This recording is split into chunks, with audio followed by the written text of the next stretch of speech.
Paano nga ba gawing zero following ang profile natin? Gawin nyo lang po ito. Ang purpose nito guys is para hindi malaman ng mga viewers or followers natin kung sino-sino ang mga pina-follow natin. At para hindi rin nila malaman kung ilan na ang pina-follow natin. Click nyo lang yung settings.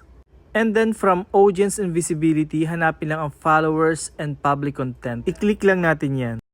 Pagdating dito sa who can see your followers on your timeline at who can see the people, pages, and list you follow, ay iset nyo lang po ang dalawang ito sa only me para kayo lang po ang makakita ng followers at following ninyo. Katulad po nitong sa akin. Kung bubuksan nyo ang Facebook ko, ay zero following ang makikita nyo dyan. I-click nyo lang yan.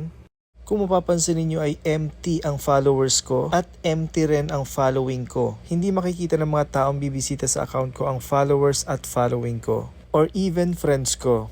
And for check